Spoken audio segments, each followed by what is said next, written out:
What I'm about to tell you isn't some horror movie script.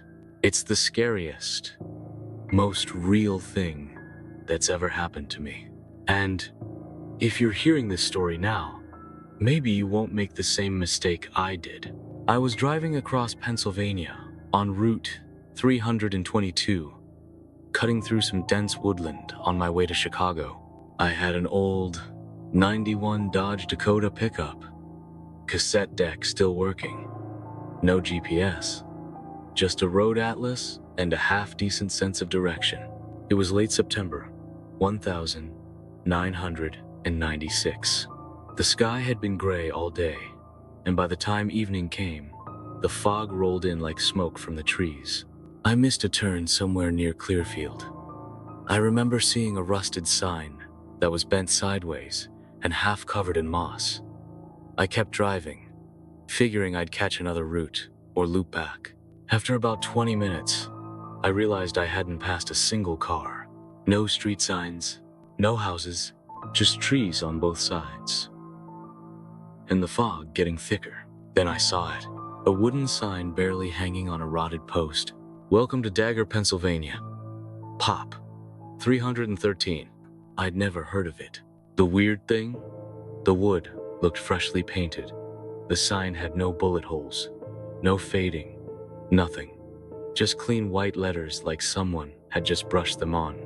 I figured maybe it was one of those forgotten logging towns still clinging to life. So I drove in. The road turned narrow, gravel crunching under the tires. I passed by some old houses, weathered wood, broken porches, curtains still swaying behind cracked windows. The place looked deserted, like people left in a hurry and never came back. But the lights in one house were on, faint, yellow, flickering like candles. That's when my radio started crackling. At first I thought it was just static, until I realized it was voices, not words, just low murmurs, like someone whispering through water. Then the cassette player ejected the tape on its own. I slowed down and parked near a diner, the kind with a big neon sign, except this one wasn't lit. The windows were covered with paper from the inside. But again, I saw movement. A shadow crossed behind the glass, slow, like someone pacing. The air smelled off, not rotten, not moldy, just wrong, like something metallic mixed with wet dirt. I stepped up onto the diner's wooden porch. That's when I noticed my footprints were the only ones in the dirt. Even around the door. No tire tracks but mine. No footprints but mine. I pushed the door. It opened with a soft groan. Inside, everything was frozen in time. Plates still on the tables. Half-empty coffee mugs. A jukebox in the corner with dust so thick you couldn't see the song titles. And the clock on the wall, stuck at 4:11. Not moving, not ticking. I walked over to the counter. There was a receipt still hanging from the register, dated September 19, 1967. That made no sense. The napkins weren't yellowed. The linoleum wasn't peeling. It looked like the 60s preserved in glass. And then I heard footsteps. Upstairs. I didn't run. I should have, but I didn't. I backed out slowly, keeping my eyes on the stairwell. As I turned to leave, I saw something in the reflection of the glass door. A face, not behind me, inside the glass. Not human. Smooth, featureless, skin like wax. Hollow sockets where eyes should be. But it wasn't looking at me, it was like it was watching something behind it. I turned around. Nothing. I stepped outside and sprinted back to the truck. The sky looked wrong now. Clouds weren't moving. The trees were still. And the fog? It had turned thick as concrete. When I tried to start the engine, nothing.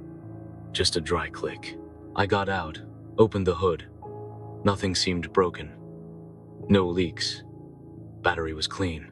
Then I saw movement across the street. A man, just standing there, back turned, dressed in gray overalls, his skin pale, arms stiff at his side. I called out. He didn't move. I shouted louder. Still nothing. And then, without turning, he walked backward into the fog, like he was being pulled. I didn't follow. I couldn't. I walked up the street, hoping to find someone. A payphone? A gas station? Anything. Every building I passed, same story. Deserted, but fresh. Like the town had been emptied 10 minutes ago. But the dust told a different story. And everywhere I looked, mirrors. Lots of mirrors. Hung outside windows, leaned against walls, even nailed to trees. Most were shattered. Some fogged. But in a few, I saw movement. Not mine. Not behind me. Just flickers like glimpses into someplace else. I finally reached the church. It was old, white wood peeling like skin, cross-rusted at the top. I pushed the doors open and stepped inside. The pews were full, but not with people. With mannequins, dozens of them, dressed in old-fashioned Sunday clothes, all facing forward, all holding hymn books, none of them identical. Some had wigs, some had buttons for eyes, some wore gas masks. At the altar, a large mirror stood in place of the pulpit. I walked up slowly. My reflection stared back at me, but it wasn't doing what I was doing. My reflection was smiling. I wasn't. And then it raised its hand. Mine didn't move. I backed away. The floorboards creaked behind me. I turned around fast. Nothing there. But when I looked back at the mirror, the reflection was gone. Just empty pews. No mannequins. No me. Just the inside of the church. Abandoned. Like I had never stepped inside. That's when I ran. I don't remember how far or how long, but eventually I came to the edge of the forest. There was no road, no truck, no sign of Dagger, just trees. But I kept walking. Somehow, I ended up on the highway again, at a rest stop. A clerk at the gas station said he'd never heard of Dagger, PA. No town with that name ever existed, he told me.